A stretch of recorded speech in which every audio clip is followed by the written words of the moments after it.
जय श्री कृष्ण। जैनीज किचन में आपનું સ્વાગત છે। तो फ्रेंड्स, आज આપણે બનાવવાના છે દૂધપાક અને એ પણ આપણે બનાવશું એકદમ ઝડપથી। કલાકો સુધી દૂધ ઉકાળવાની ઝંઝટ વગર માત્ર 15 થી 20 મિનિટની અંદર આ દૂધપાક એકદમ ઘટ અને સરસ બનીને તૈયાર થાય છે। તો ચાલો આપણે દૂધપાક બનાવીએ। એકદમ આસાન રેસીપી છે અને ખૂબ જ ઝડપથી બની જાય એવી રીતે આજે આપણે દૂધપાક બનાવવાના છીએ। तो पूरो वीडियो जरूर जोजो और जो तमने मारी रेसिपी पसंद आवे तो मारी चेनल ने लाइक शेर और सब्सक्राइब जरूर थी कर देजो। तो चलो दूधपाक बनावानी शुरुआत करिए।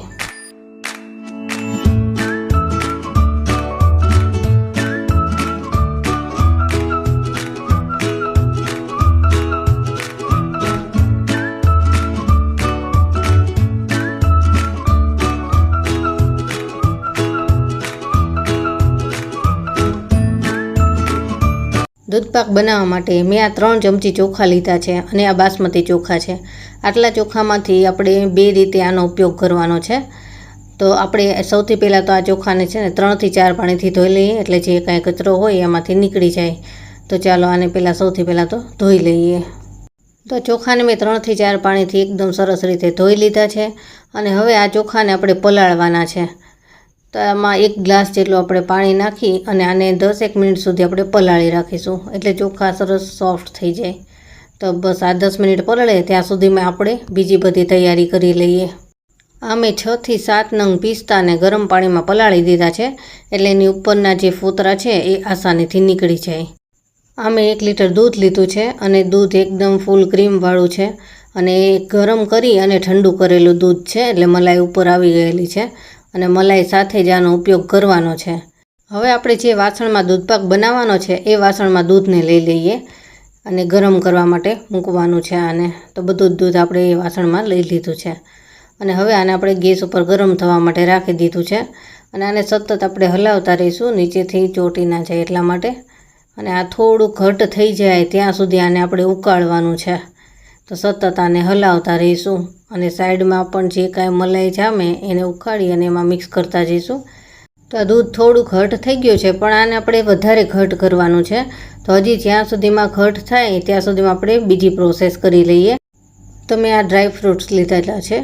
10 થી 12 नंग काजू छे, 2 चमची चारोळी छे अने 10 થી 15 नंग बदाम छे अने पिस्ता पलाळेला छे। तो आ बधी ज वस्तुने आपणे झीणी समारी लेवानी छे। અને હવે આ ચોખા પણ આપણા પલળી ગયા છે 10 મિનિટની અંદર જો સોફ્ટ થઈ ગયા છે।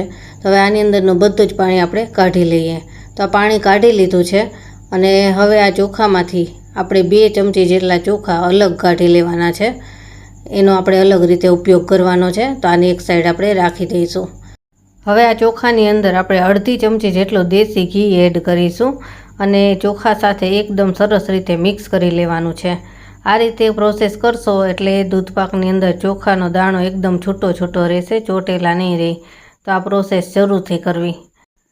हवे आ साइड दूध पण एकदम घट थई गयुं छे। आ रीते मलाई जामे एने चमचानी मददथी उखाड़ी अने अंदर ज एड करतुं जवानुं अने हवे आपणे चोखा एड करी देवाना छे। जे घी मिक्स करेला हता ए चोखा छे आ। तो बधा ज चोखा आपणे दूधनी अंदर एड करी देवाना छे। गैसनो ताप आपणे थोड़ी वार माटे धीमो करी दईशुं અને હવે આપણે ગેસનો તાપ ધીમો જ રાખીશું। એકદમ ધીમા તાપે આને ઉકળવા દઈશું એટલે ચોખા દૂધની અંદર એકદમ સરસ પાકી જાય। તો બસ આને સતત હલાવતા પણ રહીશું આપણે થોડી થોડી વારે। હવે આમે એક મિક્સર જાર લીધું છે એની અંદર આપણે 5 ચમચી ખાંડ લેવાની છે।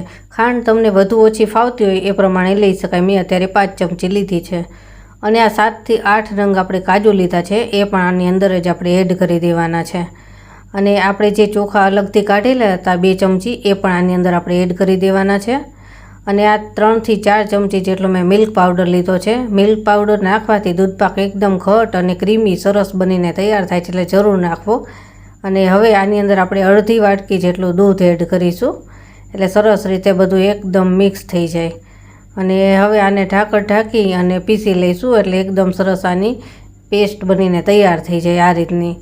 तो बस आ रीते बधी ज वस्तु मिक्स थई अने एकदम सरस घट पेस्ट बनीने तैयार थशे।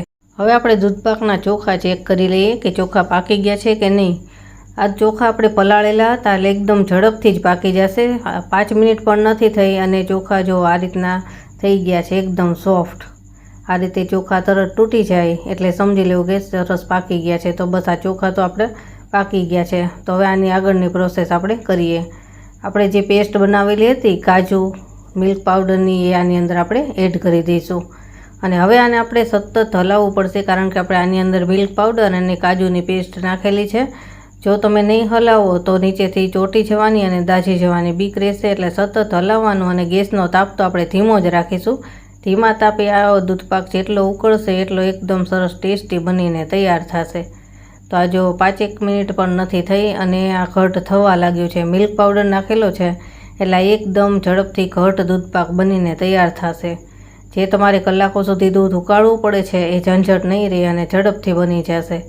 અને હવે આની અંદર આપણે 4 થી 5 ઇલાયચીનો ભૂક્કો નાખી દઈશું. અધકચરી જ ખાંડેલી છે એ રીતની છે આ. તો આને પણ આપણે દૂધની અંદર મિક્સ કરી લઈએ તો એકદમ સરસ સ્વાદ પણ આવશે અને સુગંધ પણ આવશે.